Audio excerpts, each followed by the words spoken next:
মানুষের দ্বারা আসমানি কিতাবের 104খানা কিতাব পড়া সম্ভব নয়। কারণ ওই আসমানি কিতাব যখন নাজিল হয়েছে, বাবা আদম আলাইহিস সালামের উপরে সহিফা নাজিল হয়েছে, ওই সময় আমরা নাই। কিন্তু আল্লাহ রাব্বুল আলামিন পৃথিবীর সর্বোৎকৃষ্ট কিতাবের নাম হচ্ছে কিতাবুল্লাহ, আল্লাহর কিতাব।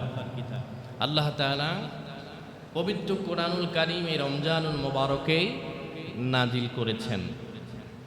রমজানুল মুবারকে কদরের রাতে আল্লাহ রাব্বুল আলামিন কোরআনুল কারীমকে কি করেছেন? নাজিল করেছেন। হযরতে আবু হুরায়রা রাদিয়াল্লাহু তাআলা আনহু বললেন, ইয়া রাসূলুল্লাহ, ইয়া হাবিবাল্লাহ, আসমানি 103খানা কিতাব আমরা দেখিও নাই, পড়াও সম্ভব হয় নাই।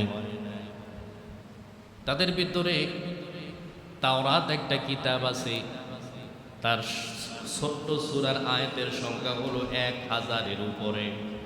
টোটাল আয়াত আছে, সূরা আছে 1000। আল্লাহর হাবিব সাল্লাল্লাহু আলাইহি ওয়াসাল্লাম বলে, তুমি কি প্রশ্ন করতে চাও করো।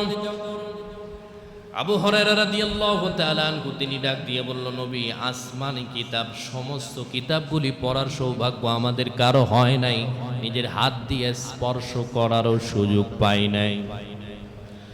আল্লাহর হাবিব ডাক দিয়ে বলে, শোনো, এই পৃথিবীর ভিতরে আল্লাহ রাব্বুল আলামিন 104খানা কিতাবের ভিতরে যা কিছু দিয়েছেন, সমস্ত বিষয়াদি সোয়াব এবং ফাজাইল ফজিলত আল্লাহ তাআলা আসমানি বড় বড় 4খানা কিতাবের ভিতরে দিয়েছেন। সুবহানাল্লাহ। 100 কিতাবে যা আছে আল্লাহ তাআলা 4 কিতাবের ভিতরে তাপ দিয়েছেন, তাওরাত, জব্বুর, ইনজিল এবং কোরআনের ভিতরে। আল্লাহ রাব্বুল আলামিনের হাবিব ডাক দিয়ে বলে, শোনো, পৃথিবীর কোন মানুষ যদি শুধুমাত্র এই 4খানা কিতাব তেলাওয়াত করে, আল্লাহর নবী ডাক দিয়ে কয়, ওই আসমানি 104খানা কিতাব পড়ার সওয়াব আল্লাহ তার আমল নামায় দিয়ে দেয়। সুবহানাল্লাহি ওয়া বিহামদিহি। আমরা তো 3খানা কিতাব দেখি নাই, পাইলাম একটা।